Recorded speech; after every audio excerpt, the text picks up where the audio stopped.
Okay, we are live. So for you, those of you that have just joined, if you look over in the chat, just a moment. I have some questions that I'd like you to answer. Oh,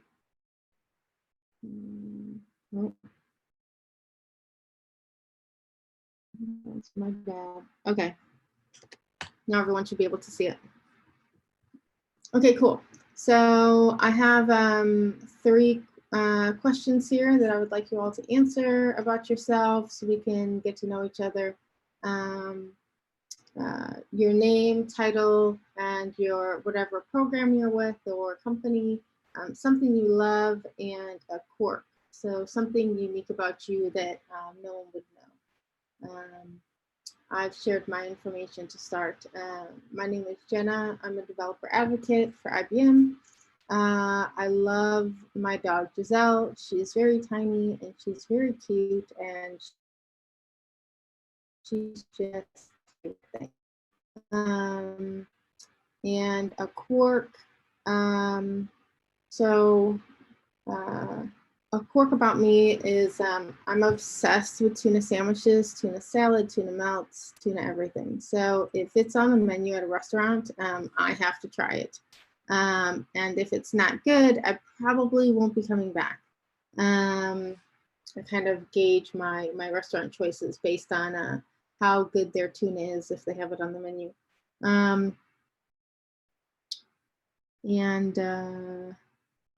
Daniel, maybe if you want to share a little bit about yourself as well.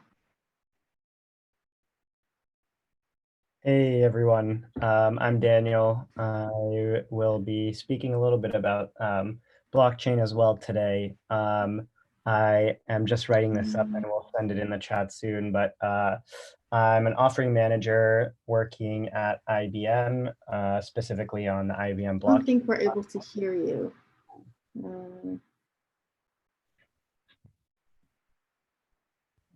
You guys can't hear me right now?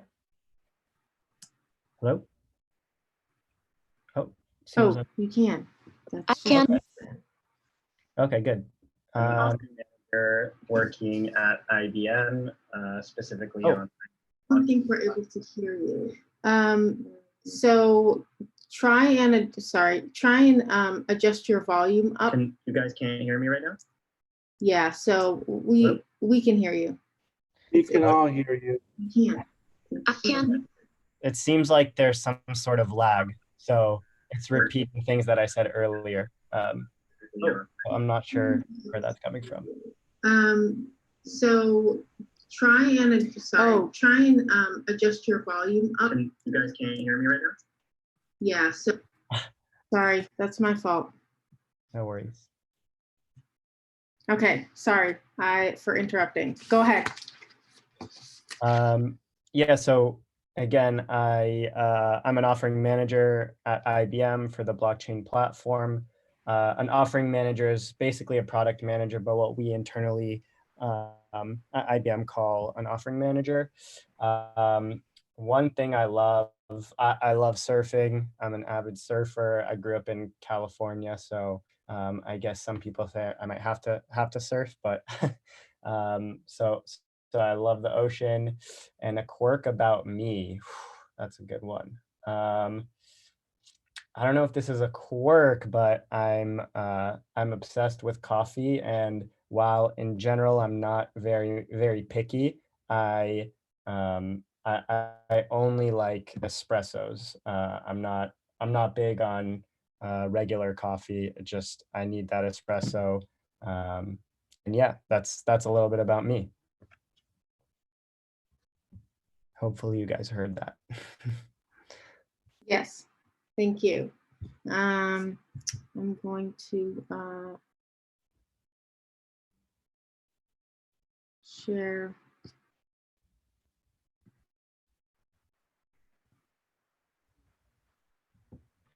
Sorry, there's a lot of things open. Let me just get this open, and then I'll share this.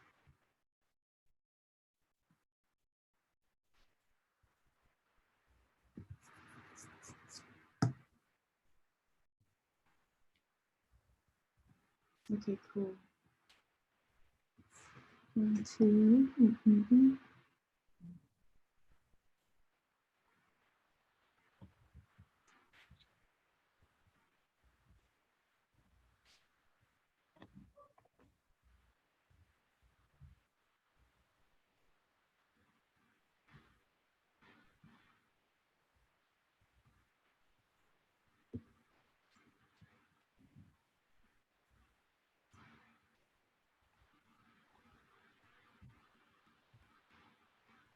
Okay.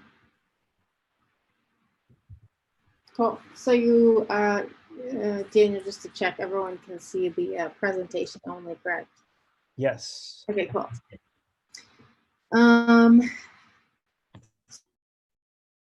I kind of want to just everyone take a look in the chat. If you haven't answered the questions about yourself, go ahead and look at other people's responses. I really want the core, everything we do, especially virtual, to help build community, connect people in ways that we wouldn't normally have the opportunity to connect, and really focus on building and fostering our developer communities. And that includes designers, PMs, OMs, right? So anyone that's building or creating or innovating in some kind of way, I want this to be a space for all of you to connect with each other to do that. So today what we're going to be focusing on is an overview of IBM Blockchain 101 for developers. So taking the IBM Blockchain Platform, simplifying it for you, helping you get a good intro, a good base understanding of what's going on, and then I'll be, Daniel will be giving you an overview and telling you about the blockchain platform and the VS Code extension, and then I will be showing you and demonstrating within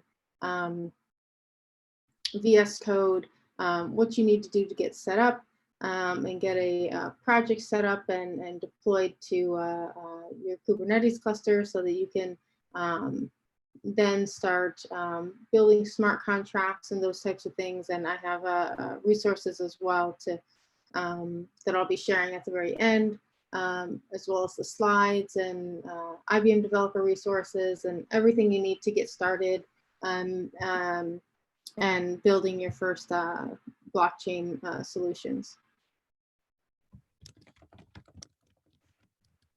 So just to share up front, so this is the URL to these slides so that you can reference them and the resources and things for later. I will be sending them out after the workshop in a few days so that you can reference them if you lose the link or anything. And so Daniel and I have kind of introduced ourselves a little bit to you, little icebreakers, so you can get to know a little bit about us that you maybe wouldn't normally know, just meeting us at a conference or a developer event or something. So my name is Jenna. I'm a developer advocate at IBM, and some of the stuff that I like to focus on and I like to work with are anything cloud API related.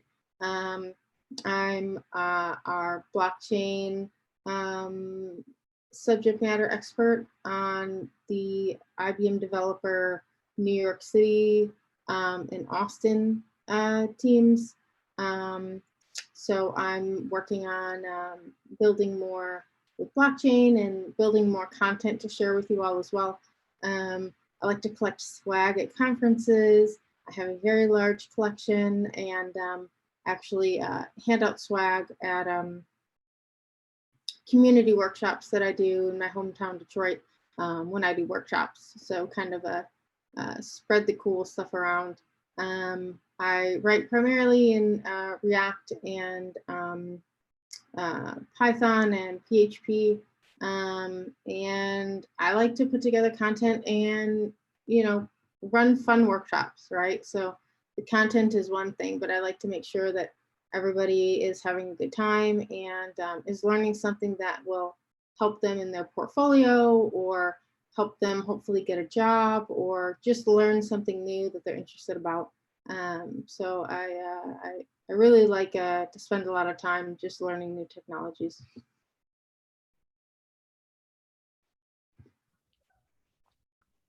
Hey, so I'm Daniel, again, offering manager at IBM and specifically for the IBM Blockchain Platform. Check out my Twitter. I'm kind of new to Twitter, so definitely give me a follow. Getting used to it and see all the boring things I like to tweet about and talk about. I am very focused on building out some of the developer tools that we use at IBM and specifically for blockchain around our VS Code extension. I just like to build products in general. And you know, I'm here to answer as many questions and talk a little bit about blockchain, and always happy to connect. And I'll make sure to get my email out to any of you for any follow-up questions that you might have. Yeah, that's a little bit about me. Very cool. So before Daniel gets started, I just want to share this link as well. So if you want to get started and follow along after Daniel gives us a nice intro and about the IBM Blockchain Platform and the VS Code extension, this is the URL that you can use to sign up for an IBM Cloud account if you don't have one already. So you can go ahead and take that down. Gonna leave it up for just a second, and I will also share it again before we get started, but if you want to take some time to get signed up now.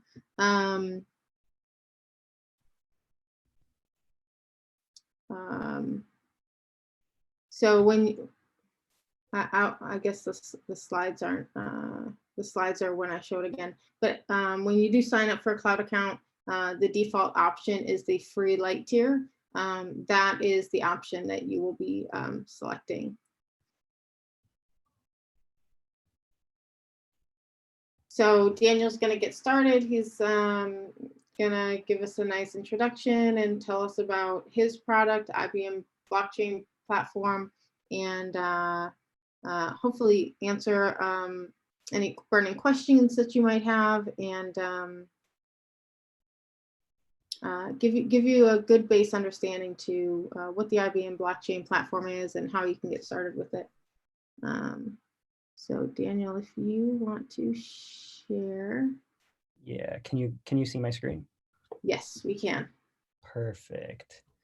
Cool. So what I kind of want to go over before Jenna dives into showing you exactly how to use everything and start getting hands-on is just give everyone an overview, starting, you know, from the very macro piece of what is blockchain, and then delving a little bit deeper and more pinpointed towards the IBM Blockchain Platform and what I work on, as well as what you will hopefully get your chance to use today.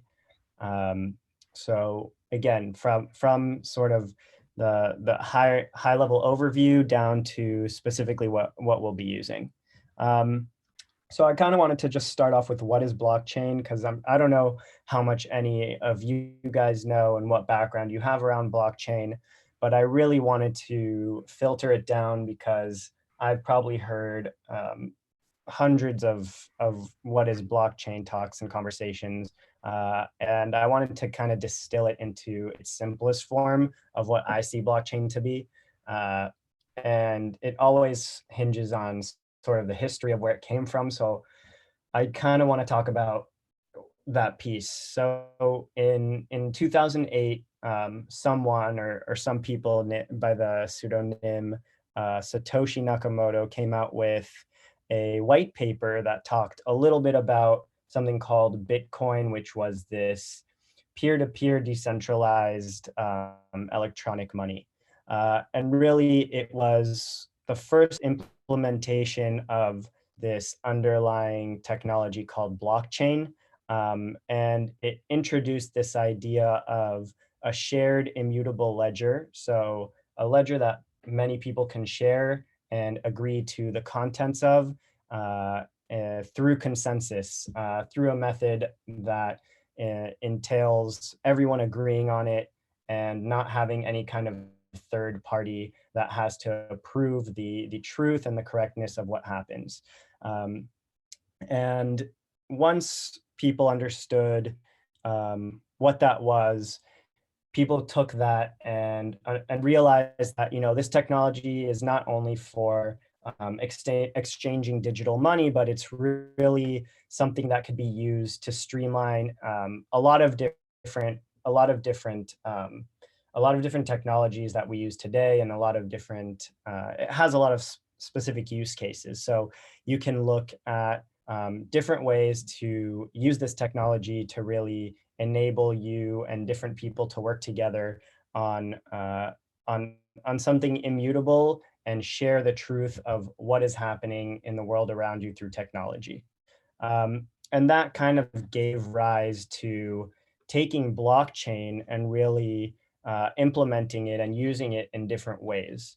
And the first piece of using that and adding to that technology was something called smart contracts. And smart contracts takes those two pieces, right? You have your immutable ledger and you have your consensus and the algorithms that that give you the ability to agree across multiple parties together, and introduces something that allows you to actually implement business logic on top of that and create these decentralized applications and ways that multiple people can use applications that are not owned by a single entity. And this came about a few years later in 2015 with the introduction of Ethereum. And really, it's kind of snowballed into the creation of multiple different kinds of frameworks or protocols that allow you to build specific decentralized applications for specific things that your use case entails. And these smart contracts were really things that you can deploy onto this structure of consensus and an immutable ledger, and allows you to run all kinds of transactions based on these business rules in order to achieve, you know, the network permissions and the network process that you're looking to achieve. Now, blockchain has kind of, through that snowball, has become this broader technology and what we call today distributed ledger technology, because blockchain is very specific to it's like a data structure, right? Of these blocks that entail certain transactions and are linked by a specific hash, and that we call a chain, to each other to make sure that we understand what transactions are true and the order in which they came in time. But throughout the process, and people understanding that this idea of a shared ledger and consensus with an ability to program on top of it different business logic into it was very useful. People came up with a lot of different types of technologies, things like a hash graph or a tangle, and many others that are similar to blockchain or achieve something that blockchain achieves. So this immutable ledger that is shared, but it does it in a slightly different sort of data structure-y way. And this gave rise to something called distributed ledger technology. A lot of times you see DLT being referenced and synonymous to blockchain, but really I think the best way to think about it is blockchain is a specific type of distributed ledger technology. It's a certain type of DLT. And when we look at all these different types of DLTs, they kind of break out into very specific types, or very specific sectors based on who can join and what they can do. So when we think of who can join a DLT network, so a network that's built on top of this DLT technology, we think of public versus private. Public meaning a DLT that allows anyone to join, with no questions asked, you can just hop on, or private, meaning there are certain firewalls or something in the way that you maybe have to be invited to join the network. But when we think of what you can do on a DLT, that's where permissionless and permission comes in. Permissionless being you can come, once you join a network, you can do whatever you want. And in a permission network, once you join, you are attached to a specific identity where whatever your identity allows you to do, those are basically the permissions of what you can do along this chain. So a little clarification here, so you understand. So this grid kind of shows the different types of frameworks that are out there. This is by no means all of them. This is kind of just a few that we threw on there that are somewhat applicable to some of the conversations we have inside of IBM. But I just want to put this out there so we can better understand that distinction. So Bitcoin on the top left is the known public permissionless chain. Anyone can join. Once you join, you can really do whatever you want. You can be a miner if you choose to. You can just buy and sell Bitcoin, use it to transact, all these different things. It's public, so anyone can join. It's permissionless. You can do whatever you want while you're on there. On the top right-hand side, we have more public permission. So that means you can join, anyone can join, but you have very specific identities once you join that network and specific things you can do. So maybe you can't be a miner or an approver, an endorser. You might just have a specific thing that you can do across that chain. So that kind of speaks to some things like some protocols such as Stellar and Ripple. We have permissionless and private, which are a lot of different frameworks that deal with, again, you are only allowed based on, maybe you have to be invited to the network, but it's private. And then once you're in that network, you can do whatever you choose to do. You can take on any type of role. And where I want to focus on today and where IBM mostly functions is in the private permission space, which we like to call blockchain for business. And these are some key players in there, one of them being Hyperledger, which is this open consortium of multiple different frameworks. And we'll talk a little bit more about that and how IBM employs one of these open source frameworks to really develop and build out their applications for enterprises and for all kinds of businesses.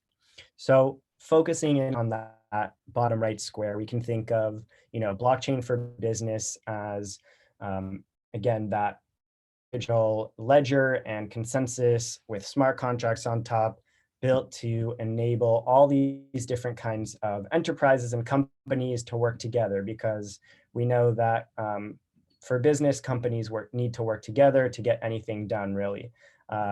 So they can come together on this kind of platform that is decentralized. No one company has a stronger hand in what happens across this network. They all have an equal stake, and they work across these business networks as participants with an identity. As we said, it's permissioned, and they can transfer and transact different types of assets, which they define on that blockchain framework.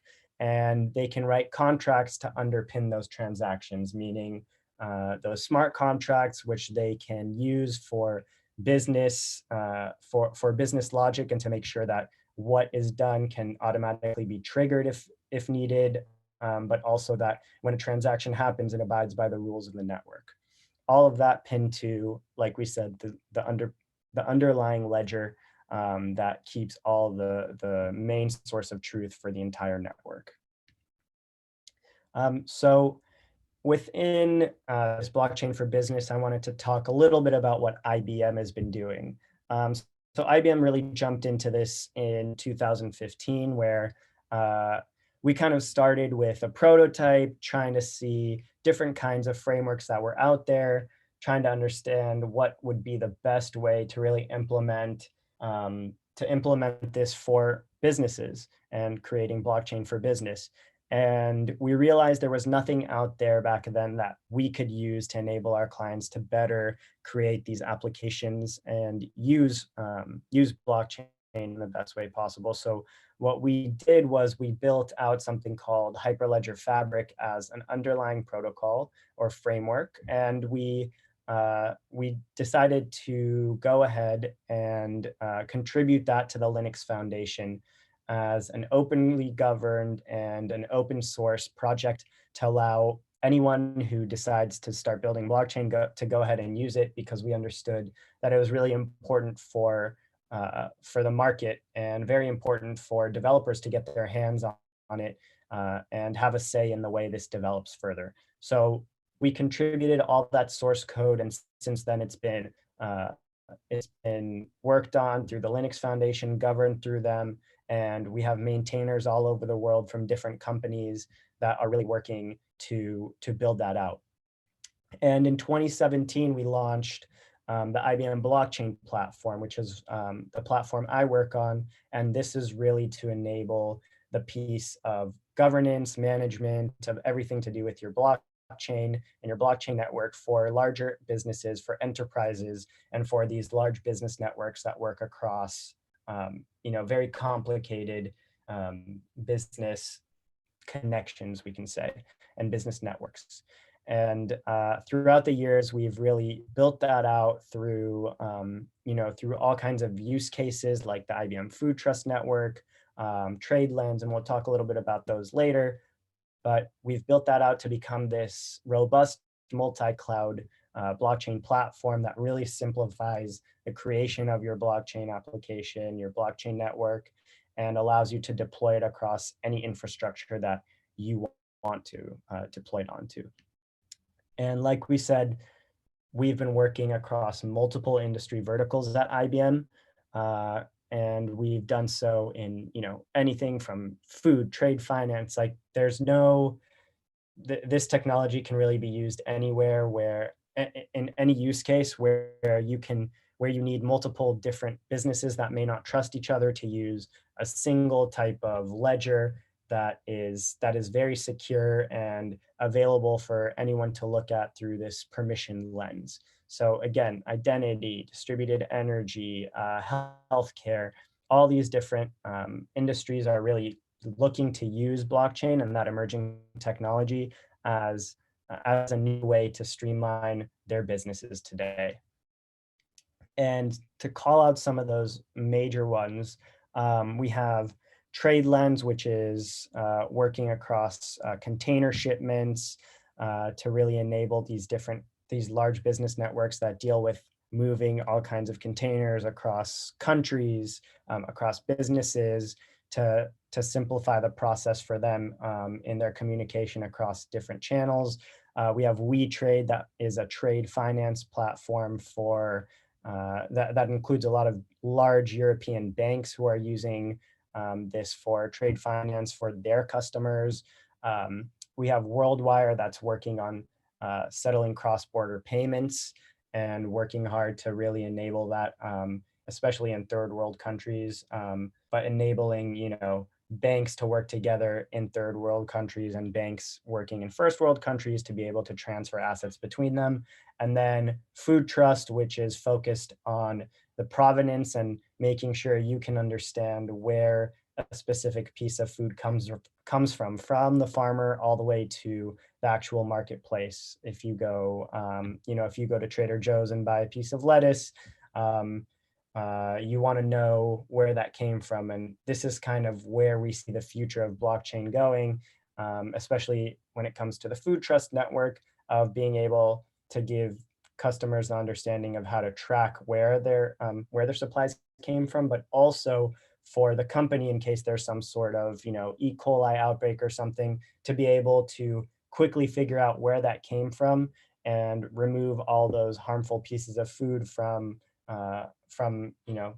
their stands and make sure that all their customers are safe. And with that, I kind of want to transfer over to more of, so where do we fit in, as developers, as people looking to build out our blockchain applications? where do we fit in? What do we do? Those were all the great business use cases, all the reasons why it's great for business, but where do I fit in when I need to develop all these different pieces?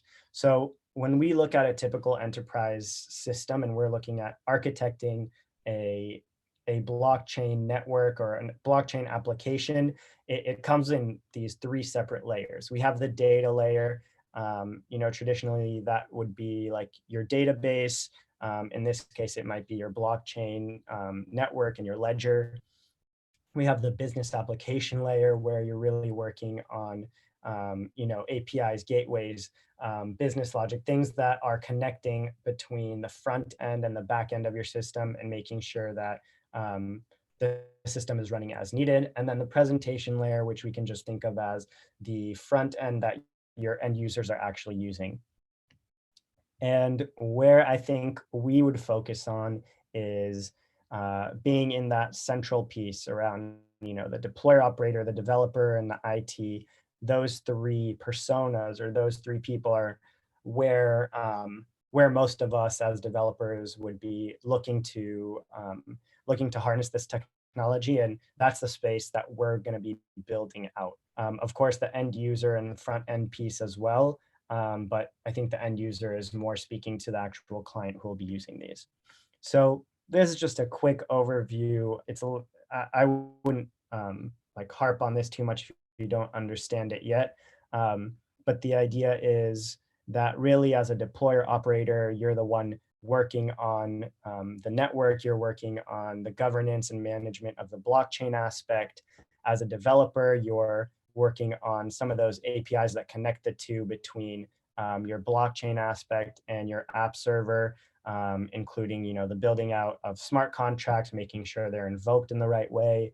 And then as the IT person, you're kind of focused on the identities of the application for the end user, as well as the gateways and APIs that they're using, and making sure that this whole flow happens so that when an event is triggered in a user application, when they transfer, let's say, some money, you make sure that that hits the app servers and that goes all the way down to the blockchain piece and is registered as an event. Make sure it runs through the smart contract and makes very sure that it is put on the ledger only if it is a legitimate contract. Or sorry, a legitimate transaction. So seeing that piece and where I guess developers fall in this, I just want to touch on what tools we're working on at IBM to simplify that process for you. And Jenna's going to go into that a little bit more and let you see really what those pieces are. But from a high level, IBM offers a lot of different solutions and a lot of different services. And where I want to focus on is that bottom right rectangle that is the IBM Blockchain Platform, and which is going to be built on top of what we had alluded earlier to, which is the blockchain framework called Hyperledger and Hyperledger Fabric. So the IBM Blockchain Platform is really providing this advanced tooling to help you build out and operate, manage, govern all of your specific blockchain pieces. So like we said, Hyperledger Fabric is the underlying open source technology that is basically the framework for building the blockchain. But what the blockchain platform adds on top of that is a simplified UI, simplified console that lets you deploy very easily. You also have UIs that you can use to automate all kinds of different actions. And it helps you build out that platform and your business network very quickly, very easily, without having to worry about the very complicated aspects of what Hyperledger entails and how to do that from scratch. You can go ahead and deploy this across all kinds of infrastructures, and it's all packaged up in very neat containers that run on Kubernetes for simplified orchestration. And you can, again, deploy that anywhere. So that would mean in the IBM cloud, across other clouds, on-premise. So this is what we find to be extremely important to these large enterprises and in these large business networks where you're working across multiple different businesses, multiple different people working together. You want to have the ability to allow any client or anyone using your application to deploy into their infrastructure of choice. So that's where this flexibility of deploy anywhere really kicks in and is super important, as we've seen across many of our clients. Again, the build aspect is very focused on what we would call our VS Code extension. So we have on Visual Studio Code, I'm sure Jenna will go over this today a little bit, but we have built out this extension that really lets you build build chain code. Chain code is basically smart contracts in what we call smart contracts in Hyperledger Fabric. And you can build those out in JavaScript, TypeScript, Java, and Go. And you'll have all kinds of different samples and tutorials that you can go through. But at the end of the day, when you're building your application and your smart contracts for that application, you can use this tool to test those, debug them, deploy a local network just to test that out and see that it works as anticipated, and simply connect to that production level network that you have at the end of the day. So super simplified DevOps to connect through a gateway directly to your actual console. And when I say console, I mean the IBM Blockchain Platform's console. So this is a little snapshot of what it looks like. Again, it gives you supreme control of everything you need to operate the network. And I know supreme control was probably a strong word, but it's very decentralized in the way that every customer and every person that is onboarding onto your application can have the ability and permissions. As we said, private permission network allows them to have the specific permissions that they need. And this is where the administrator or the deployer is really going to manage all those different aspects and components across the platform and across your business network that you're building out with blockchain. So I think that was kind of what I wanted to get through, just a high level of what blockchain is down to what we're focused on and how we're helping developers build out their blockchain applications and their blockchain story. And yeah, I'm happy to take questions. I'll probably have to hop off in 15 minutes, but I'll be back again at for the last 30 minutes. To take more questions if needed. Yeah, Jenna, if there's anything, I don't know if you want to take questions now or you want to do that a little bit later after we finish with the demo and the hands-on piece. Yeah, I think anyone that has questions now can go ahead and ask them. Let's see, there might be someone that's. I have a question. Yeah, sure. Go ahead. Who is that? Can you just introduce yourself? Because I can't see the names. Okay, my name's Lamont. I'm a developer. I'm here in Detroit, Michigan. I'm a web developer and software developer. I wanted to know about, especially with what's going on now. Hopefully it'll be over by the time we have to worry about this. But as far as like being able to vote, I know blockchain will help with as far as with the privacy and making sure that no one can add votes or take away votes from a candidate. Does IBM have any plans to work with that? Yeah, that's a great question. So like you said, it sounds like you've read up a little bit about, blockchain and voting. So yeah, blockchain definitely has, it can play a huge role in voting, e-voting, and really making sure that, across a network, people are able to vote and there's no tampering with the votes. We have a few different people working on specific applications and use cases around this, especially in the public sector. I don't know if any of that is, I can really talk about specifically, but that is definitely a very specific use case.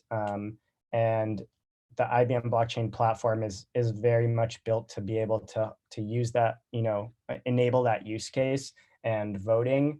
But there are a lot of things that is dependent on. So pieces like the underlying framework and how, there's a lot of ways that people can be attacked and people can be convinced to vote in a certain way, which is more of, not a blockchain problem per se, it's more of a end user problem. And that kind of segues me into saying that, blockchain's not going to solve all your problems. It's, like I said, at the highest level, that consensus and that ledger that lets you integrate and see the truth of what everyone's doing and agree to that truth. So I think from the voting aspect, there's a lot of different pieces happening right now, a lot of different protocols trying to integrate it. From the IBM side, we are definitely working on that use case from across multiple kinds of projects. And yeah, I think that's a very strong use case, and there's a lot of different people working on it, but I can't speak more about the work that's been going on right now with the public sector, but we're definitely working on implementing something around that.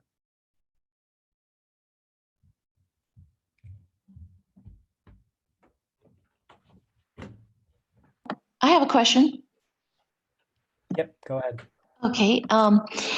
Can I have my guys test the prototype on the public blockchain and then later create it on a private one, a newly created one? And my second question is, if it's a transaction involving a large sum of money, do I need buy-in from, let's say, the attorneys handling it and from the bank or financial institution just to do like a prototype or something?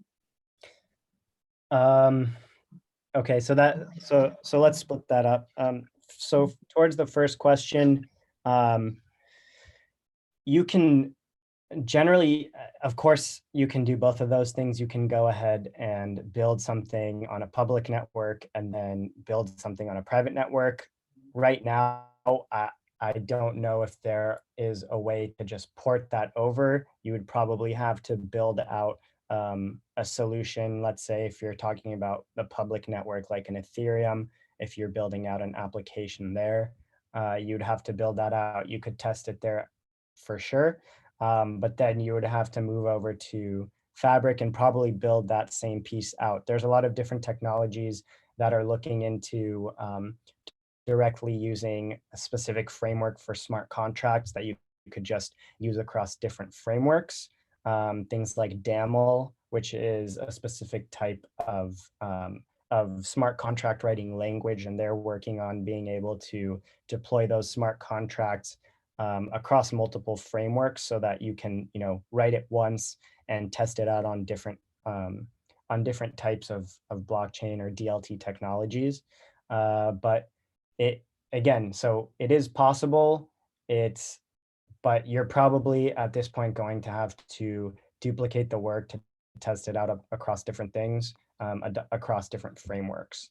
In regards to your second question, I think there's a lot of testing that goes on before you really deploy any kind of blockchain application out there, especially when it has heavy legal implications, as well as any kind of implications. So what the idea of a smart contract is really there for is so that you can write the logic and the business logic and come to a conclusion around that at first. And then once you are super certain about the way you've built out that smart contract and the way you've built out those business logistics, you can go ahead and deploy that and have that sort of stand in and make sure every transaction evokes that smart contract and is basically applied by those rules. So any transaction is going to, run through that smart contract and make sure it is abiding by those rules. So when it comes to vetting it, you would probably, yes, have to vet it with whichever major stakeholders you have. And once you vetted it, you can deploy it directly onto your blockchain, and you'll have that basically as a tool to automate a lot of those different transactions. But it's not like a one and done thing. It's one of those things where, maybe today when you start off building that application, you go through all those processes with the stakeholders.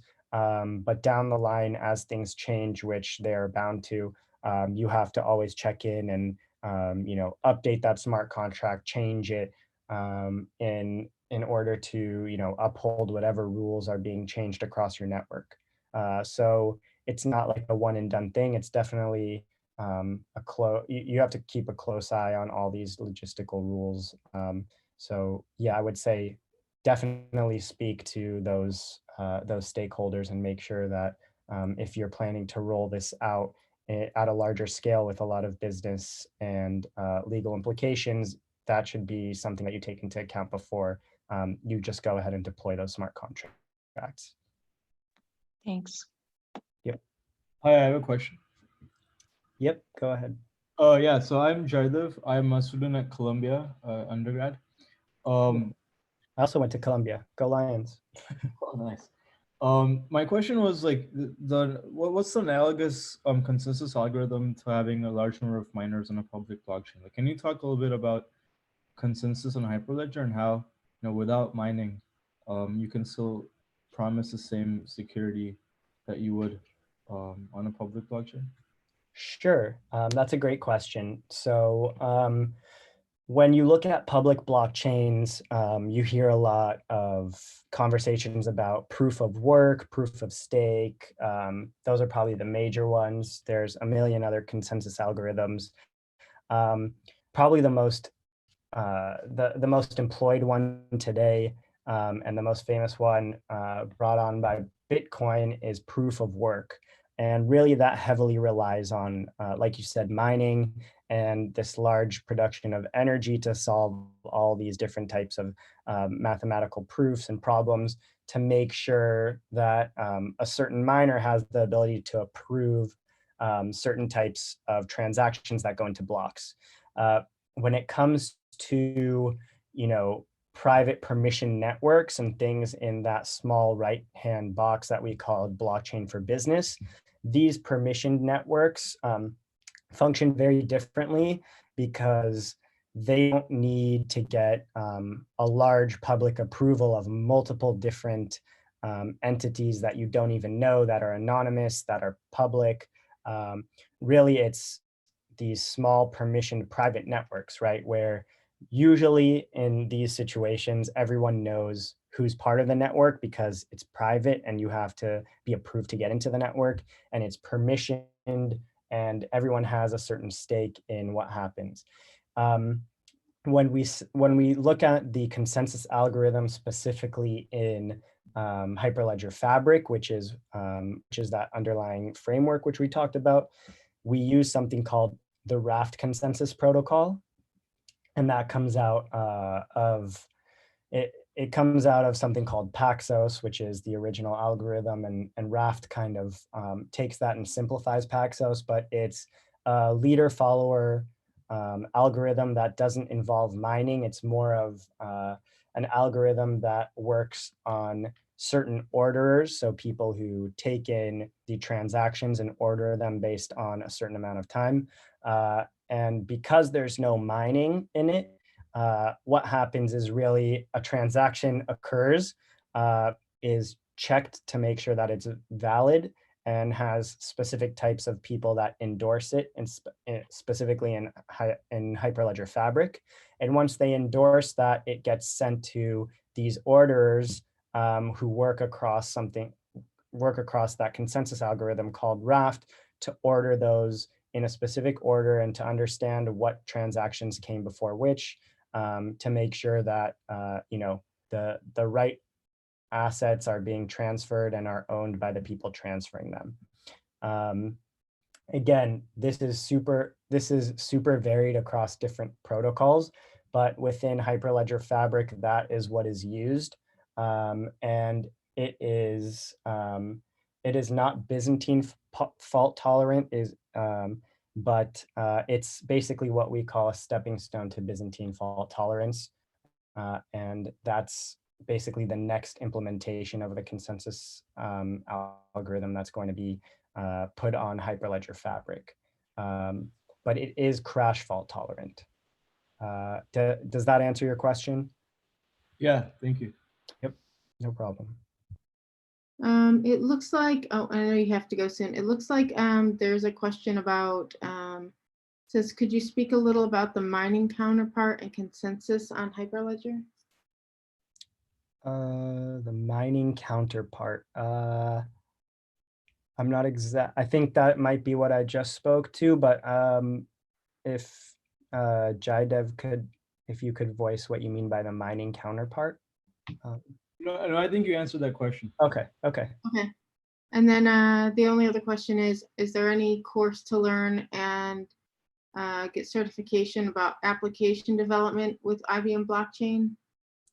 Yeah, so there are multiple ways to learn. First of all, you can go and download the VS Code extension, and that gives you the opportunity to start building these things out on local Hyperledger Fabric networks. So you can go directly there. There'll be multiple samples and tutorials that you can try out.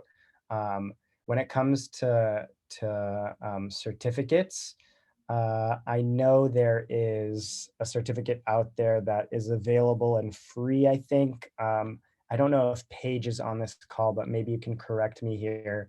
I know there is some type of certificate that's just become recently available, but I can get back to you on that. Oh yeah, hey Paige. I'm on this call. I'll send the link in the chat. All right, sweet. Thank you so much. Yeah, so Paige will No send problem. that over. Cool, yeah, and I will add that information as well to the slides and also in the follow-up email so that you have access and to all the resources to guide you everywhere, to the quick start guides and building your first blockchain solutions. Awesome. Can I ask one more question? Yeah, go ahead. Okay. Is there anything that I can say to the stakeholders in terms of terminology or words to help get buy-in from them and convince them about how secure the transactions are from hackers? Ooh. I think you kind of hit on a key point here in regards to one of the biggest difficulties in building out your business network when it comes to blockchain. You know, a lot of people say it's not really a technological problem at this point. It's a human problem, and getting buy-in from all those stakeholders. I think that is a question, and that relates to very specifically what you're using. So when it comes to the permission private network, and when we're talking about Hyperledger Fabric and the IBM Blockchain Platform, there's a lot of different things that we've done in regards to security. Security being stopping hackers in general from coming into the network, but also security meaning, you know, high availability, resiliency of your network, and a lot of the disaster recovery that we work through. But when it comes to people hacking from outside of the network, that's like very much based on, I think a lot of people talk about hackers hacking the network today in blockchain when we talk about the public networks, where you say, you know, if you have over 50% of the network is doing one thing, then they can really take over that ledger and assign a completely new history to it and hack and change those transactions. When it comes to private networks, private permission networks, i.e. Hyperledger Fabric and IBM Blockchain, there's less of, I'd say, a threat because it's permissioned and only specific people are allowed in. It's private. So you're not looking so much at people, hacking it from within. But when you look from the outside, there's a lot of security measures that come from, deploying onto IBM Cloud, and it's very much fixed on the actual infrastructure that you're deploying to. So if you're deploying on IBM Cloud, there are certain security measures that are stopping people from joining. If you're talking about deploying on premises or onto a different cloud, then it's very heavily focused and very reliant on the infrastructure you're deploying to. So from a blockchain standpoint, Fabric is no, you're not going to hack into Fabric because you won't even be able to get into the network as a hacker. But hacking onto a cloud, if that's where you're, if that's where you're keeping your ledger, hacking onto different types of infrastructure, that's heavily dependent on the actual infrastructure that you're deploying your network to. So I kind of gave you this high level answer, I know, but it's a little bit more complicated than just, hacking into the network. There's a lot of different aspects of security that come into play here. Great. I appreciate that. Thank you. Thank you so much. Yeah, I just have to hop off, but I will be back on for the last 30 minutes. So if people think of any questions or after the walkthrough with Jenna, I'll be happy to join back and answer any of those questions.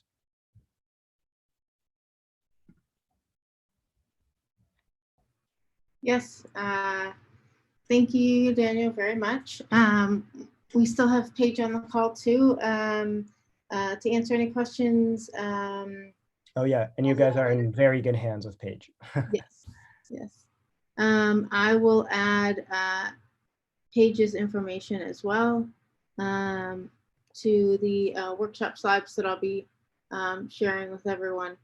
Let me go ahead and share my screen so you can all see everything.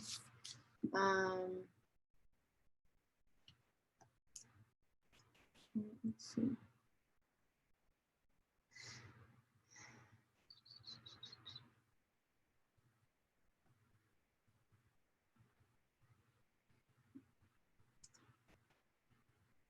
Okay, cool. So let me just fast forward here.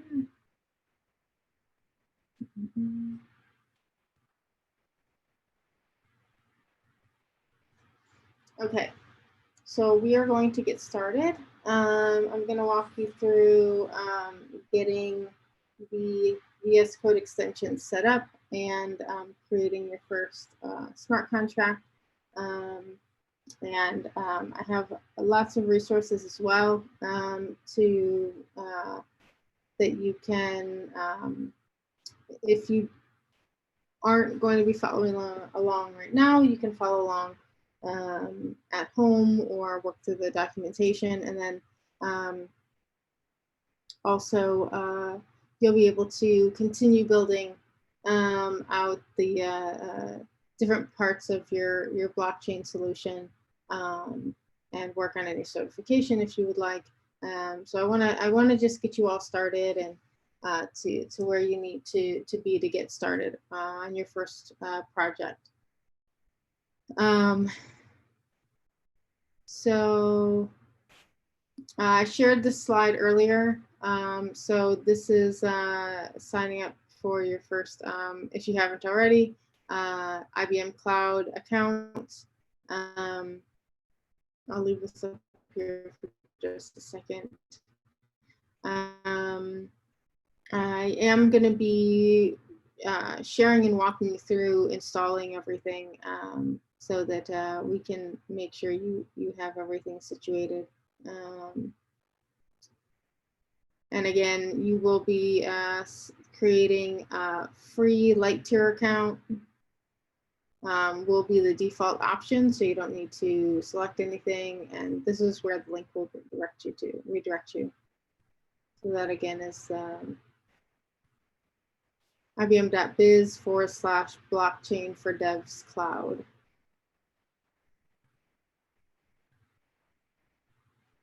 So this is the link that you'll all need to install the VS Code extension. So I'm going to leave this up here for just a second, and then I will walk you through and show you how to get it started, set up.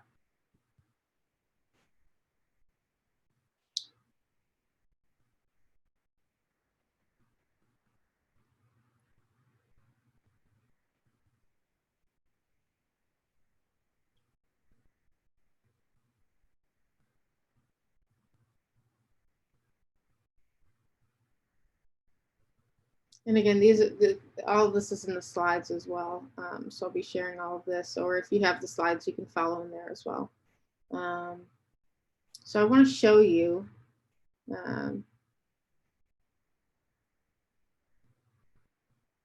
So this is essentially, this is where the link that I've just shared with you will take you. So you'll be redirected to this IBM Blockchain Platform for developers. There's an option here to get the VS Code extension. Once you click that, you will get a redirect message that you're leaving the IBM website. You can click continue.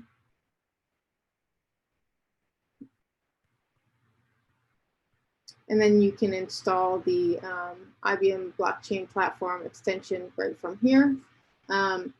If you don't have VS Code installed, you will need to have that installed before you can install the extension for VS Code. And it'll take just a few minutes to install. Let me just open up my,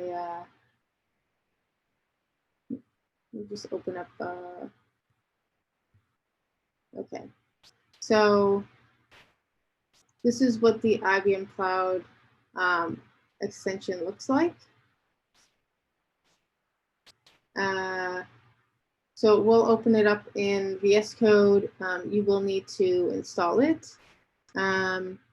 There are some requirements,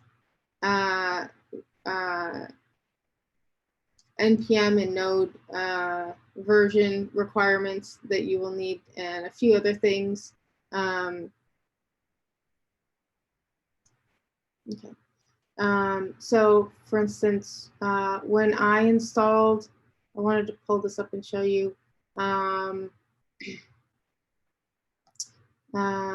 When I installed this extension, I did, excuse me, I did also install what recommended Go extension. If I wanted to develop a blockchain solution in Go, it did recommend that I install this extension.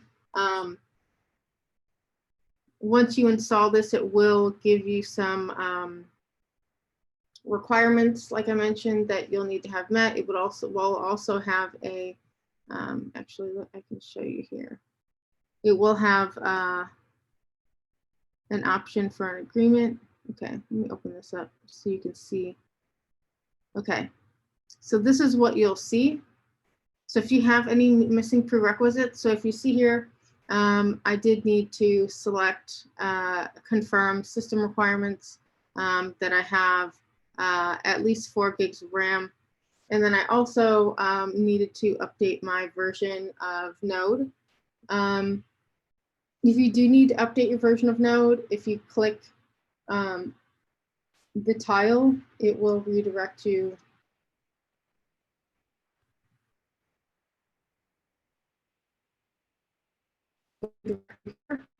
directly to the Node download.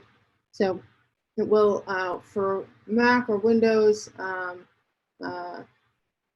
you can directly install the latest version of Node and NPM from here. Once that is finished installing, you will want to, there's a button here on the side. It says check again. So you'll want to click check again until your prerequisites are installed. So I decided to install the Go extension. If you want to, these are optional extensions that you can install as well. So you'll need to, like I said, check again. You may need to refresh your VS Code. So you may need to quit and reopen it. But when you do, if you look along this left-hand bar here, you'll see the square here. This is your IBM Blockchain Platform extension.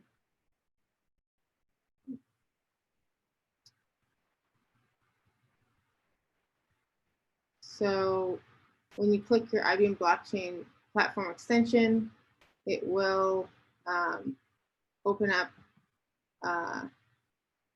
You won't have a you won't have a project yet because you haven't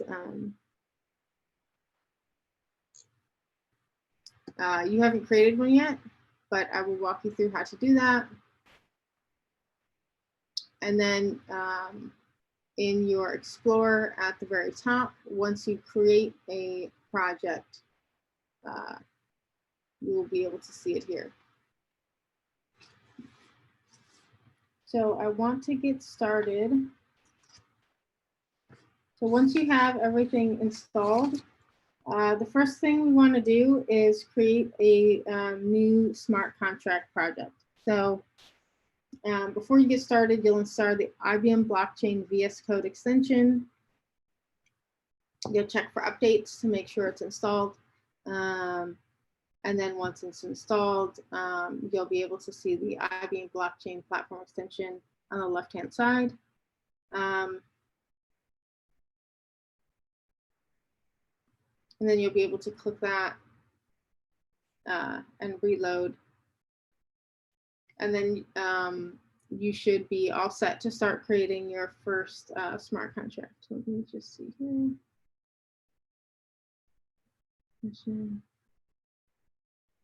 To add the dependencies. So yeah, so if you're missing any requirements or the tiles that it recommends for anything that's missing, I would if you click the tile, it will open up for you to add any missing dependents, any missing requirements. If you have dependencies, if you have any questions, so let me just preface this before we get further into creating a project. This workshop is going to be live streamed on YouTube. I think what would be helpful is if you have any errors or any problems, if you would take a screenshot and then write a short description of what's going on and post it in the YouTube channel. And then what I can do is I can go back and answer them there. So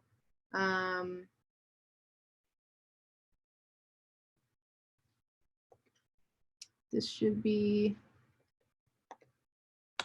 the live stream URL.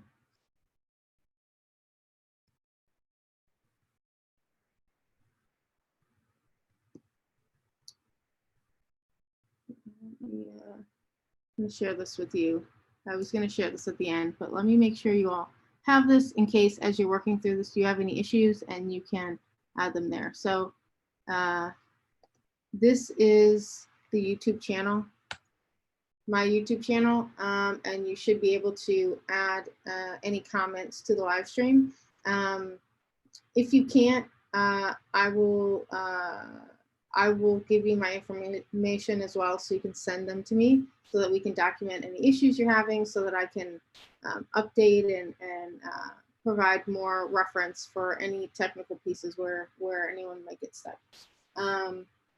So again, make sure you have a screenshot and then a description of either terminal output or any how you encountered the issue, any issues. What you did when you encountered the issue, so we can try and replicate it and figure it out for you. Okay, So getting back to creating a new smart contract project. So the extension can generate a smart contract skeleton in your chosen Hyperledger Fabric supported programming language. So for this workshop tutorial, we're going to use TypeScript as an example. So in VS Code, every command can be executed from the command palette. So if you press Control-Shift-P or Command-Shift-P. So Command-Shift-P, that will open up the command palette for the blockchain platform extension. So any command can be executed here. All of the extensions commands, as you can see here, start with IBM Blockchain Platform : So I'm going to show you where to click in the UI, but also look out for comment boxes if you want to know the command palette alternatives. So you can find those here. So in the left sidebar, we can click on the IBM Blockchain Platform icon. So, and if we look at here, we have smart contracts, Fabric environments, Fabric gateways, and Fabric wallets. So,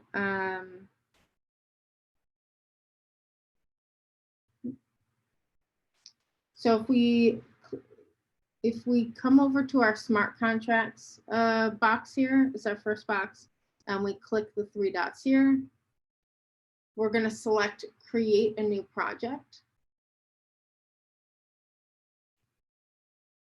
Let me just come out of here first, just to be safe. So we're going to create a new project and select create smart contract project. So we'll choose the default contract, and then we're going to choose TypeScript. So the extension is going to ask what we want to name it. I'm just going to name it my asset for now. Just use the default. But you can name it whatever you would like.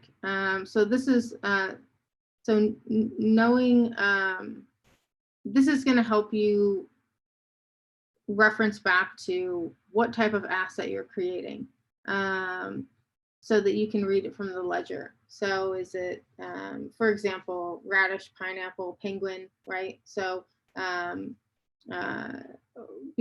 being able to read it from the ledger and to determine what asset type it is. If you decide to change the name of your asset later, just remember to swap out my asset for whatever you name it in future steps, so you can keep track of it. So the next step is we're going to choose a location to save our project in. So we are going to click Browse. And then it's going to open up our Finder window. And come out of this.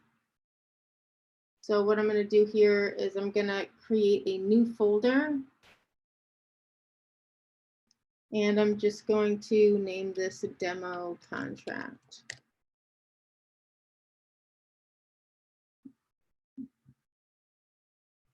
So you want to make sure that you use camel case when you're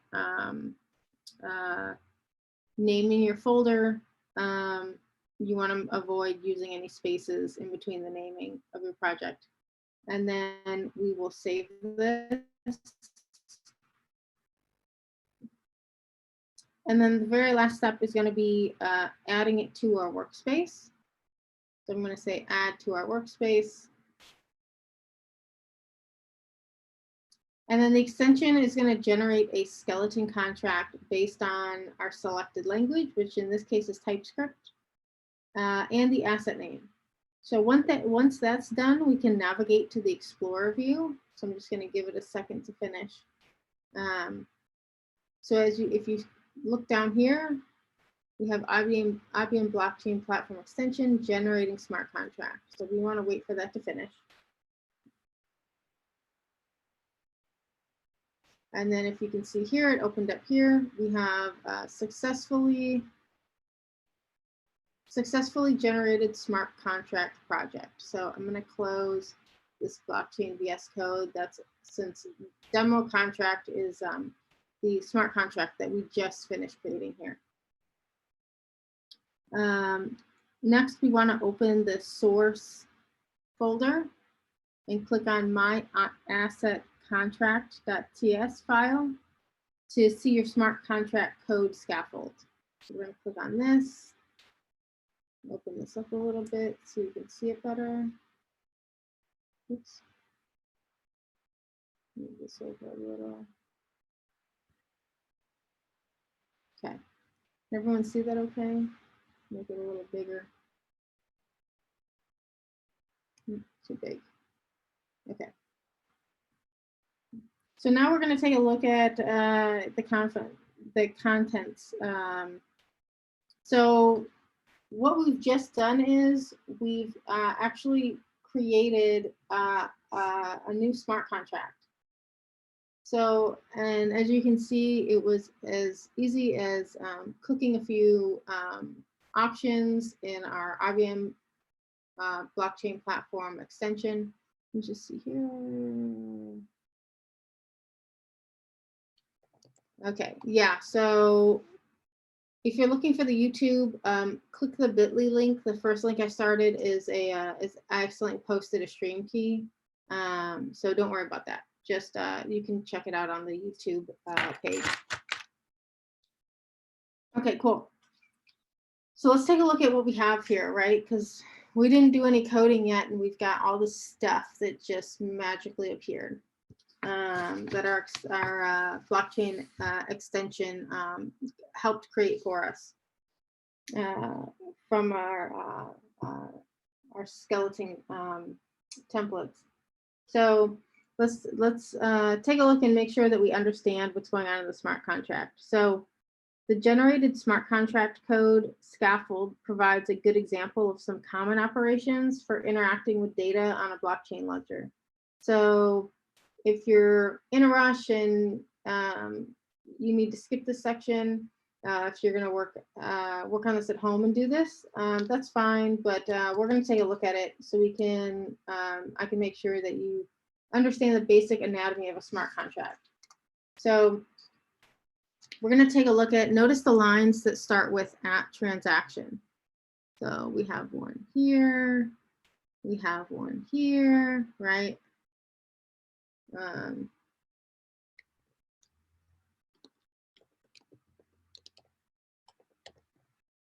So it looks like we've got quite a few of them, right? So let's take a look at the first one.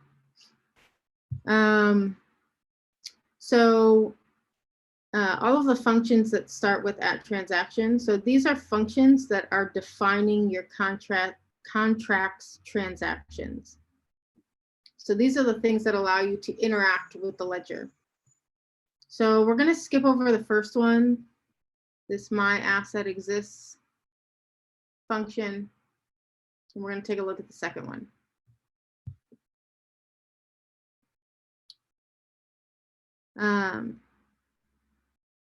Oh, I'm sorry. We're going to take a look at the my asset exists function first. So it looks like we have this @transaction, right? Create my asset. Some things going on in here. We have an if-else statement. So if exists, we're going to throw this new error saying that this asset already exists, right? So we're not creating any duplicate assets.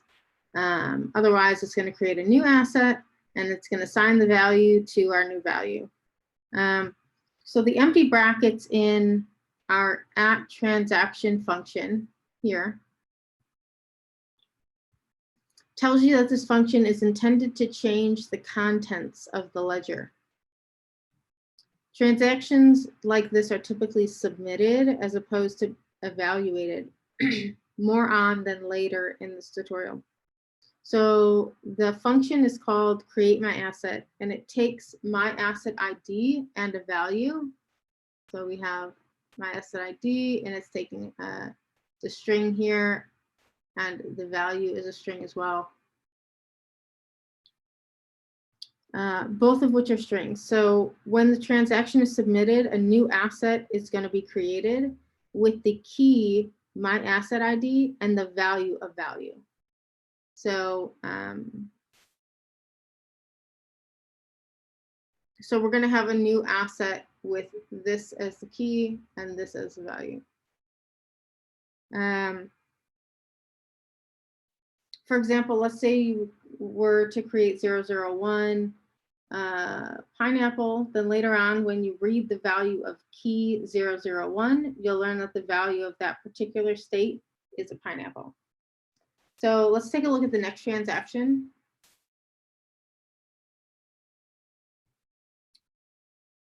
So we have this at transaction false returns my asset.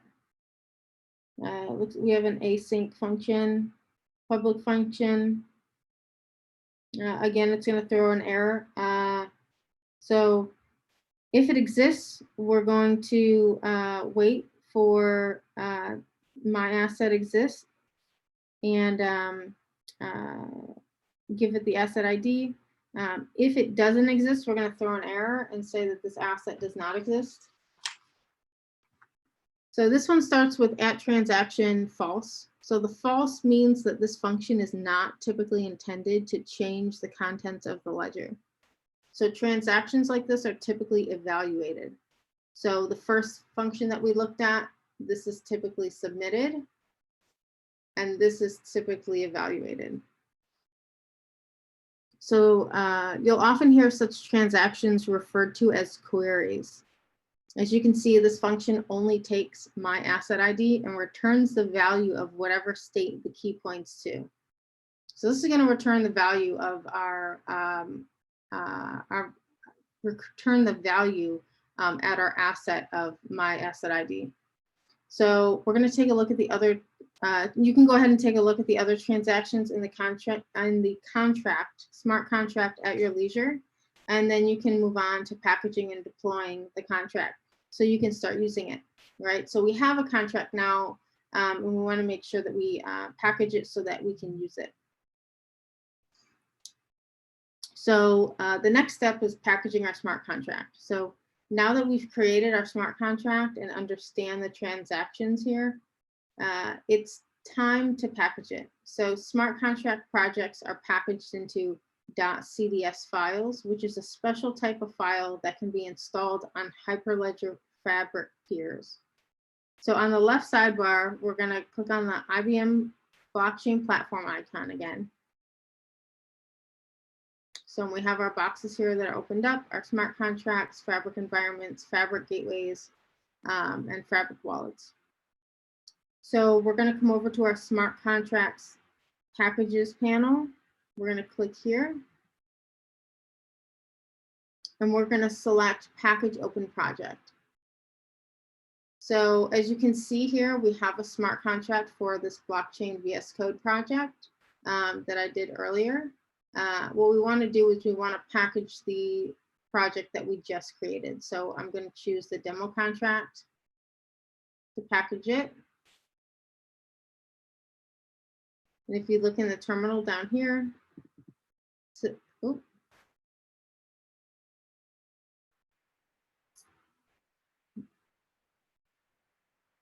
so it says executing task in folder demo contract. We can also do our Command Shift P, right, and find our execute our command from here as well. So let me. Looks like we have some. There's go to. use. Okay. Let me try this again. So I had this error earlier, and I restarted VS Code, and my smart contract was available. So this is what I'm going to do. We're going to look at the smart contract we have here, and I'm going to troubleshoot this issue and update in the YouTube channel of if you get that error, what you can do about it. Let me just check in the chat right. This is TypeScript. Yep, this project is TypeScript. Okay, so so we have our smart contract here. So what you'll see here is your new package on the list. So essentially you'll see a new package here, and it'll say our demo contract project.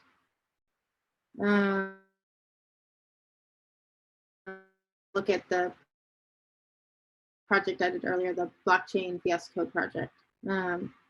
So the package we just created can be installed on any Hyperledger Fabric here, running as long as it's running the correct version. So you could right-click on your project and choose Export Package here. So this will allow you to then deploy it into a cloud environment using the IBM Blockchain Platform operational tooling console. So this is something that I'll be going over later as well in the near future.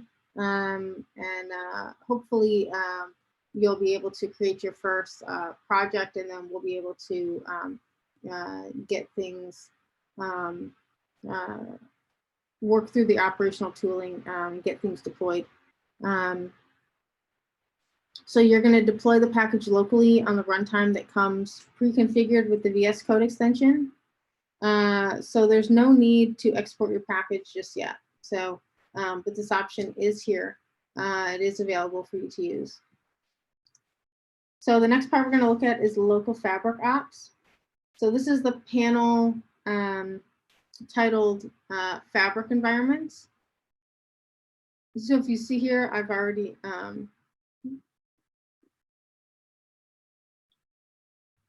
here we go. So this is going to allow you to operate a simple Hyperledger Fabric runtime using Docker on your local machine. So in the dev setup as well, you'll need to make sure that you have Docker installed on your computer locally.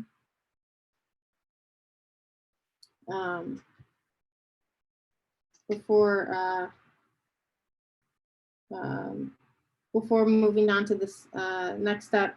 So initially it'll be stopped, but if you see here, it says, the option says click to start. So well, the demo gods are working against me.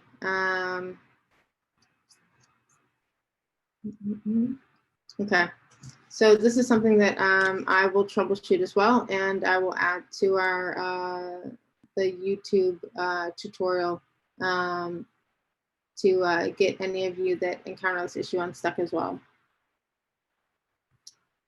So there will be a message, and the extension will start spinning up Docker containers for you, and then you'll see the message local Fabric runtime is starting with a loading spinner, and when the task is complete, you'll be able to see a set of expandable, collapsible, sectioned label smart contracts, channels, nodes, and organizations. So that's all you need to do in that step. And while you're waiting for your local Fabric to start up, I'm going to go over a little bit more about everything that is comprised in your local Fabric. So without going into too much detail, but just an overview. So the smart contract section is going to show you the instantiated and installed contracts on the network. Under channels, there will be a single channel called My Channel. In order for a smart contract to be used, it must be instantiated on a channel. So this happens in the next steps as well. So the node section contains a single peer. The naming follows Hyperledger Fabric conventions, and you can see from the org1 part that this peer is owned by org1. So you may see a little infinity symbol after the peer named, indicating that it is currently in development mode. This can be toggled on or off via the right-click menu, but you don't need to worry about that for now. There's also a single certificate authority. For example, ca.org1.example.com, and a single orderer node, so order.example.com. So again, you'll learn more about these when building your own network later. For now, that's enough for you to know that they're essential parts of the network. So the extension has created them for you. There's a single organization in the simple blockchain network called org1. We'll call it org1. We see here owns the peer you saw in the node section. So a network with just a single organization isn't very realistic for real world use, right? We're thinking about a blockchain solution deployed on Hyperledger Fabric being made up of many nodes. But the point of this is to share a ledger between multiple organizations, right? But for local development purposes, we only need to be working with one node. So under our organizations, we'll see the org1 MSP. So this is going to be our MSP ID. So you don't need to worry about too much about it right now, but just know that your organization has an MSP ID. That stands for Membership Services Providers. And it will be covered in later tutorials when we start building out your own networks. And if you're a big Docker fan, you may find it useful to know that the following containers are already started on your local machine. Once you get to this point, orderer, certificate authority, CouchDB, and peer. So this will get you started up the local Fabric runtime, and then the next steps will be installing and instantiating your smart contract. So it seems like we have about 20 minutes left. Again, like I said, any issues that you have, screenshot and detail your issue on the YouTube page. I'm going to go through and create a Q&A in the resources for this content as well, so that you can work through any issues you're having. I'm working on building out a Git repo for this workshop, and as well as the future workshops that will follow in series with getting started with the 101 and then building out projects, your own personal projects as well. So this this was your first intro to IBM Blockchain Platform 101 on what blockchain is, and getting your environment set up so that you can start building your own smart contracts and your own blockchain platform solutions. I want to make sure you have time to ask questions. I'm going to open up the chat here too. If anyone has a question, I just want to look on here. Oops. Look on here. And Paige, you're still on the call as well, correct?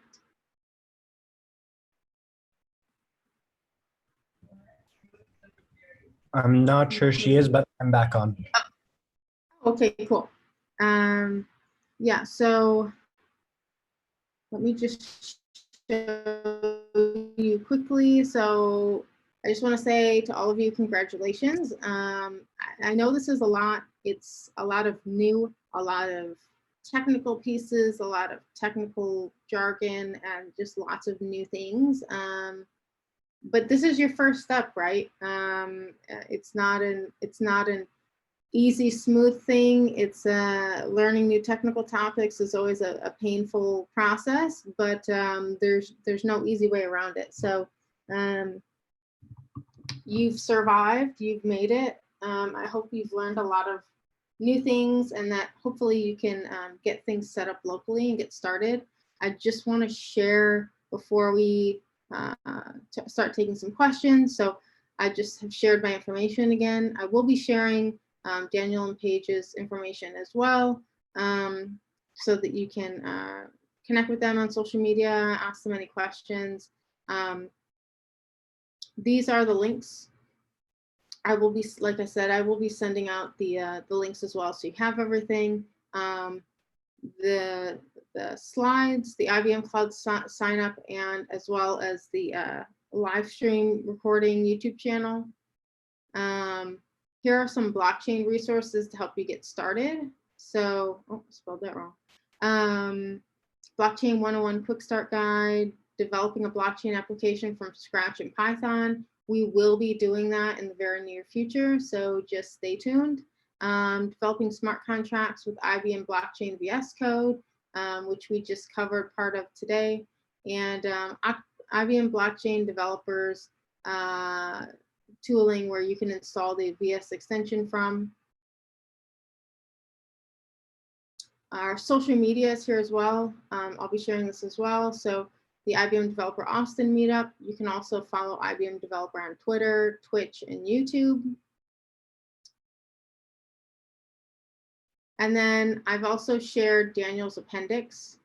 So this is an appendix for navigating VS Code, the IBM Blockchain Platform VS Code extension. So this is a lot of great resources for you all to resource as you're, to reference as you're all clicking around and playing around with the VS Code extension and learning how to navigate and use it. So I'm gonna go back here. And then we'll start taking some questions. If you want to go ahead one at a time, and you can ask Daniel any questions or me any questions, and we can do our best to answer them for you.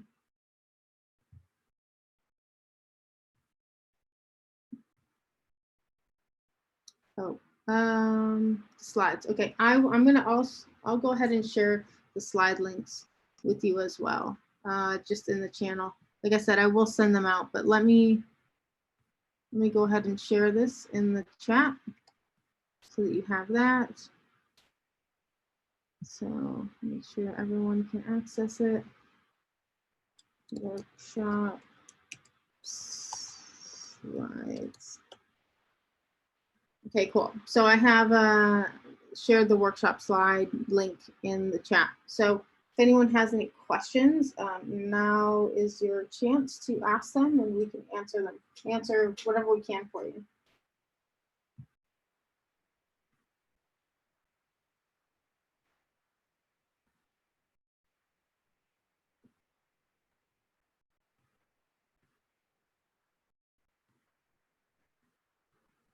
When is the next meetup? So if you look at the IBM Developer Austin meetup, we have April and May events scheduled right now. The next blockchain workshop, I am working on a date to schedule that. That will likely be probably the very first couple days of June. I'm trying to put together a new workshop content now. So I need a little bit of time to do that, but we will be having other workshops covering App ID, IBM Securities App ID API that you can use for projects. We'll be covering API Connect, and a handful of other topics as well.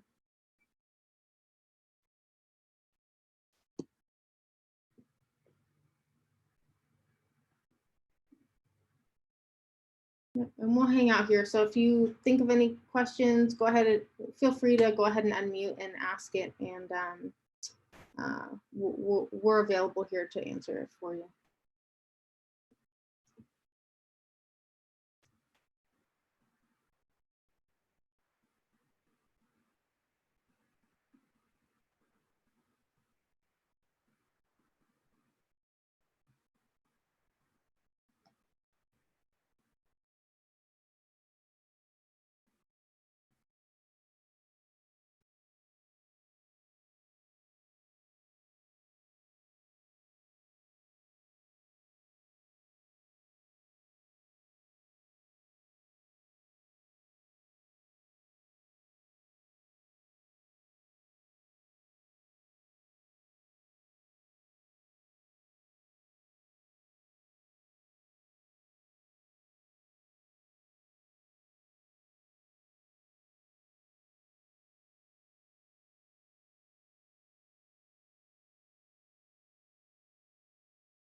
Is there a recording of the session? Yes, so this session is being live streamed to YouTube at the YouTube channel that I've added a bit.ly link for. So it is being recorded and it will show there as a recorded video after this, this call session has ended.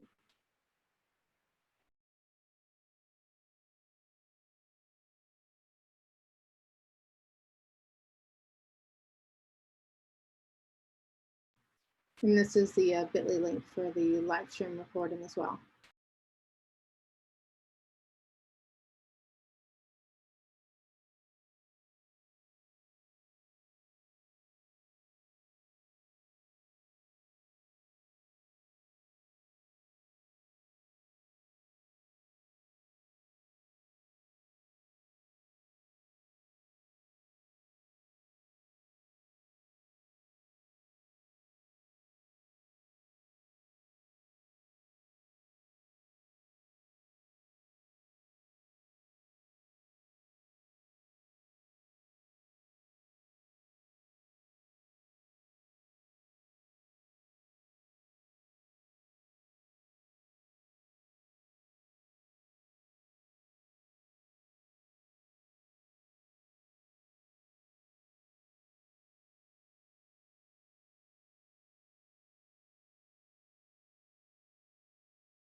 All right. I do want to let Daniel go so he can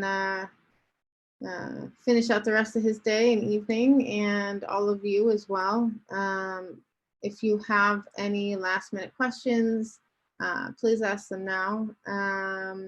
Otherwise, feel free to reach out with any questions you have, post them to the YouTube channel.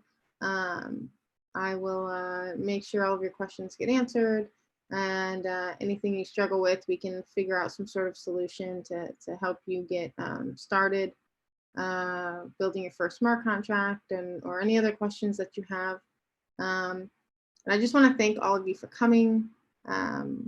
I know it's difficult, I think, for everyone working from home and trying to juggle work, and if you have kids, taking care of your families and keeping your house stocked with things that you need, so you're not going out. So I appreciate you all taking the time to come out, and I hope it was helpful, insightful, useful, as much as possible for you all.